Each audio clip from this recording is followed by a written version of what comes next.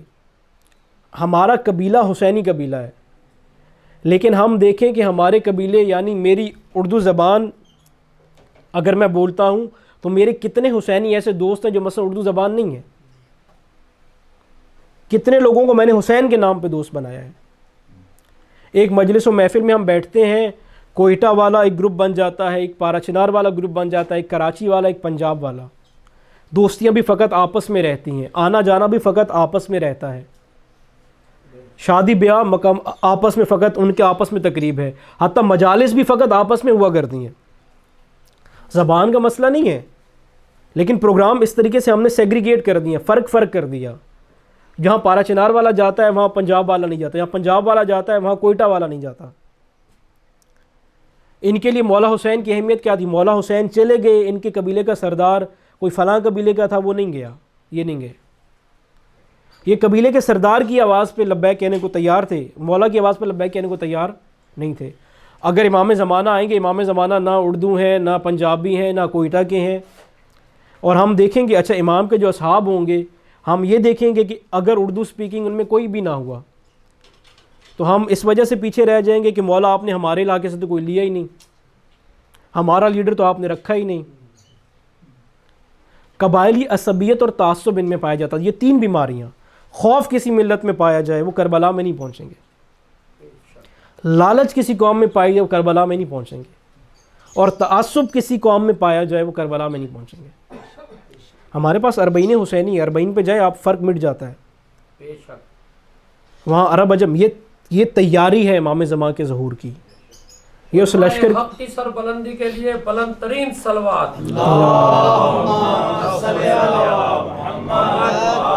نعرہ تکبیر، نعرہ رسالت، نعرہ حیدری۔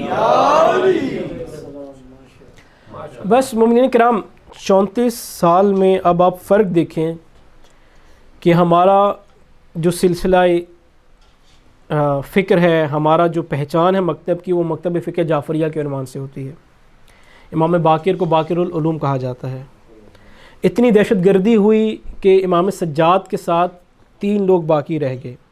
امام سجاد سے کوئی آ کے ملتا نہیں تھا واقعہ کربلا کے بعد، اتنا خوف و ہراس پھیل گیا تھا۔ لیکن امام نے کیا کیا؟ اب امام جذبات تھے، امام چاہتے تو فقط ایک نعرہ لگا کے جذبات کو بھڑکا کے کوئی ظاہری سا کام کر سکتے تھے.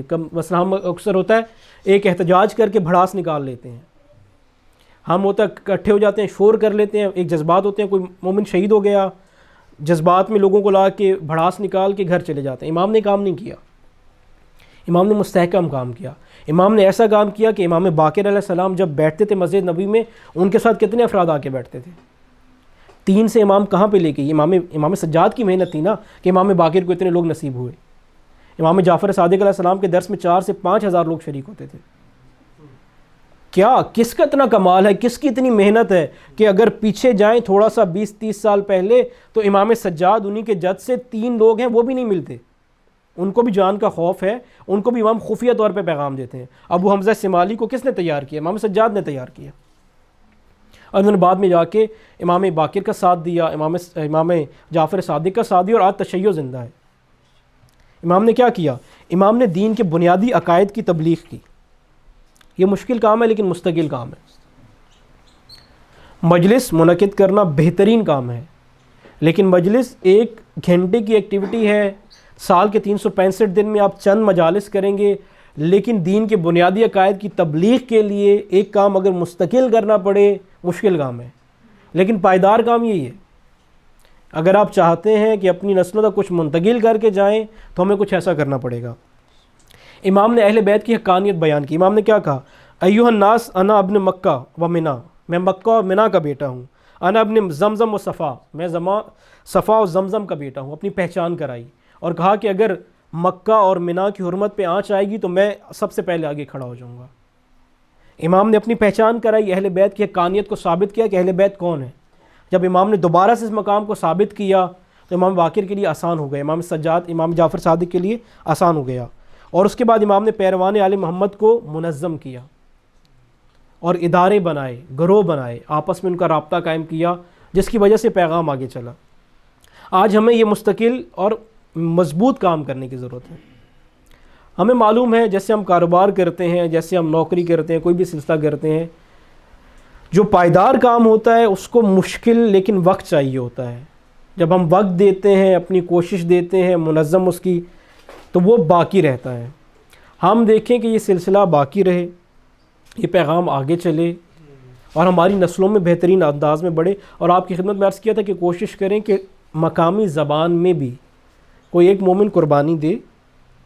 پتہ ہے سعادت ہے, قربانی نہیں ہے, لیکن اپنے بچوں میں سے کسی ایک کو تیار کرے جو یہاں کی مقامی زبان میں علوم اہل بیت کو سیکھے پہلے, اور پھر آگے جا کے پیغام پہنچائے. یہاں دیکھیں, یہاں تو دنیا ایک ختم ہو جاتا ہے نا, کہ مجھے بتائیں کہ اس معاشرے میں آپ سب ہم سے پہلے رہتے ہیں, یہاں آیا کوئی ایسا ہے جو بھوک سے مر جائے گا؟ کوئی ایسا ہے کہ جس کو مالی طور پہ بہت مشکلات پیش آ جائیں گی؟ کوئی پریشانی نہیں ہے. لیکن ہاں, ہم نے ایک معیار بنا دیا اہل بیت کے ساتھ. ہم نے جو ظلم کیا اس دین کو, جس کو امام سجاد نے اس حالت میں بچایا, جس کے لیے مولا حسین نے قربانی دی. جو بچہ نہ ڈاکٹر بن سکتا ہے, نہ انجینئر بن سکتا ہے, کوئی کام جس سے نہیں ہوتا, اس کو آخری حد اٹھا کے مدرسے میں ڈال دیتے ہیں. یہ ہم نے ظلم کیا اہل بیت کے ساتھ. مثلا دکھائیں کہ کتنی مثالیں ہیں کہ ہمارا بہترین بچہ یہ ہے, ہم اس کو عالم دین بناتے ہیں, اس کو ہم دین کی تعلیم دیتے ہیں. اور پاکستان میں چلو اگر کوئی بہانہ بنتا نہیں ہے, جتنی قربانی اہل بیت نے دی, جتنی قربانی ہمارے اجداد نے دی, لیکن پاکستان میں چلے بنتا بھی ہے. اگر بچہ کسی کا لائق ہے, وہ ہے, اس نے روزگار کا سلسلہ کرنا ہے, ورنہ اس کے گھر والے شاید بھوک سے مر جائیں. یہاں پہ کیا پریشانی ہے؟ یہاں کس کو مشکل ہے؟ کو تیار کریں, کیونکہ اگلی نسل, جیسے ہم, اگر میں یہاں پہ انگلش میں مجلس پڑھوں, آپ میں سے اکثر لوگ سن لیں گے, تھوڑا بہت سمجھ لیں گے, لیکن آپ کو وہ جذباتی وابستگی کبھی بھی نہیں ہوگی. آپ کے بچوں کے لیے یہاں کی مقامی زبان ان کی جذباتی وابستگی کا سبب ہے. ان کی تمام زندگی اس مقامی زبان کے ساتھ گزری ہے. آپ اس میں پیغام دیں گے, اس میں مثال دیں گے, ان کو سمجھ بھی آئے گی, اور بہترین وہ بچے ہی کر سکتے ہیں جن کو آپ تیار کریں گے. صلوات بھیجیں محمد اور محمد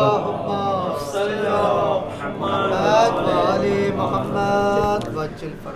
بس مومنین کرام, جب ابو الائمہ حضرت ابراہیم کو خدا نے امامت دی تو خداوند عالم نے کچھ امتحانات لی حضرت ابراہیم سے. ایک امتحان یہ تھا کہ حضرت ابراہیم کو آگ میں پھینک دیا گیا. جب حضرت ابراہیم آگ میں گئے تو آگ گلزار بن گئی. ایک امتحان حضرت ابراہیم کا یہ تھا کہ کہا اپنے وطن کو چھوڑ دو اور بیابان میں چلے جاؤ. حضرت ابراہیم بیابان میں گئے. کہا وہ بیٹا جو 80 سال کے بعد ملا اس کو قربان کر دو.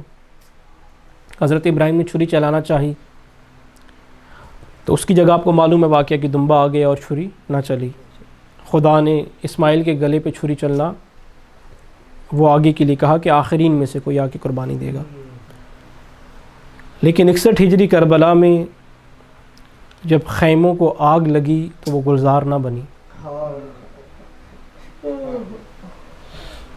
جب علی اصغر کے گلے پہ تیر لگا تو اس تیر نے گلا علی اصغر کا کاٹ دیا. علی اصغر ایڑیاں رگڑتے رہے لیکن کوئی زمزم جاری نہ ہوا. ہر امام کو بہت مشکل حالت میں امامت ملی لیکن امام سجاد کو بہت مشکل حالت میں امامت ملی. جب مولا مرتبہ امامت پہ فائز ہوئے تو علی اکبر کے سینے میں برچی ٹوٹ چکی تھی. ان کے بابا کا لاشا پامال ہو چکا تھا. اس حالت میں مولا سجاد کو امامت کے منصب پہ بعض لوگ کہتے ہیں اہل سنت یا کوئی اعتراض کرنے والا کہ شیعہ بڑھا چڑھا کے مصائب بیان کرتے ہیں, واقعہ کربلا کو پیش کرتے ہیں. بڑھا چڑھا کے ہم کیا بیان کرتے ہیں کہ غیرت مند بیٹا, جوان بیٹا ہے, اس کے ہاتھ میں ناکے کی نخیل ہے, وہ ناکا کہ جس پہ اس کی مائیں بہنیں پھپھیاں بے سر و چادر بیٹھی ہیں. آیا یہ ہم بڑھا چڑھا کے بیان کرتے ہیں؟ ہر بیٹے کی حسرت ہوتی ہے کہ میرے باپ کو غسل و کفن مل جائے. وہ جوان غیرت مند بیٹا اپنے باپ کے جنازے کے پاس سے بے حسرت سے دیکھتا ہوا جا رہا ہے. آیا ہم یہ بڑھا چڑھا کے بیان کرتے ہیں؟ ظالم کا دربار ہے, ہم کیا بڑھا کے بیان کرتے ہیں؟ کیا مصائب, کیا انسانیت نہیں ہے لوگوں میں؟ وہ منظر ہے کہ خوب غیرت مند بیٹا کھڑا ہے, اس کی مائیں بہنیں دربار میں کھڑی ہیں. وہ ظالم مولا کے والد کا سر تشت میں پڑا ہے, وہ ظالم چھڑی سے گستاخی کر رہا ہے. ایسی گستاخی کر رہا ہے, ایک صحابی کھڑا ہو جاتا ہے, کہتا ہے کہ میں برداشت نہیں کر سکتا. یہاں پہ رسول اللہ بوسہ دیا کرتے تھے. آیا یہ ہم بڑھا چڑھا کے بیان کرتے ہیں؟ بس مومنین کرام, سید الساجدین نے وہ غم وہ مصائب دیکھے کہ خدا کسی کو نہ دکھائے. امام سے جب پوچھا جاتا تھا نا مولا سب سے زیادہ سختیاں آپ پہ کہاں پڑی, مولا کہتے تھے اچھا. مولا کہتے ہیں 7 مقامات پہ ہم پہ وہ ظلم ہوئے شام میں جو کربلا میں بھی نہ ہوئے. بس ایک مقام آپ کی خدمت میں بیان کرتا ہوں. مومنین کرام, جب یہ دربار اس لعین شرابی کے دربار میں پہنچ گئے نا تو وہ کہتا ہے میں نے سنا تھا حسین کی بہن زینب بھی کربلا میں تھی. آیا شہید ہو گئی یا قیدی بنا لی گئی؟ کسی ظالم نے کہا اے یزید قیدی بنا لی گئی, اور اشارہ کیا وہ بی بی جو دوسری بی بی کے کندھے پہ سر رکھ کے کھڑی ہے. تمام دربار کی نگاہیں اس جانب ہوئی. مولا سجاد کہتے ہیں خدا کاش میں پیدا نہ ہوا ہوتا. بس مومنین, ایک لعین نے اور گستاخی ایسی کی, کہا اے یزید یہ لوگ قیدی ہیں, قیدیوں کی عورتوں کو کنیز بنا لیا جاتا ہے. وہ بچی مجھے قیدی بنا کے دے دو. فاطمہ بنت حسین اپنی پھوپھی سے لپٹ گئی. بس مومنین کرام, سید سجاد کا آخری وقت آتا ہے. میرے مولا کہتے ہیں اے محمد باقر, اے میرے بیٹو مجھے زمین پہ لٹا دو, اس چٹائی کو ہٹا دو, مجھے خاک پہ لٹا دو. امام کہتے ہیں بابا یہ کیسی وصیت ہے, آپ کا جسم بہت کمزور ہے. میرا مولا کہتا ہے مجھے میرے بابا کا بے گور و کفن لاشا کربلا کی خاک پہ یاد آتا ہے. اللہ لعنت اللہ قوم الظالمین. ماتم سجاد.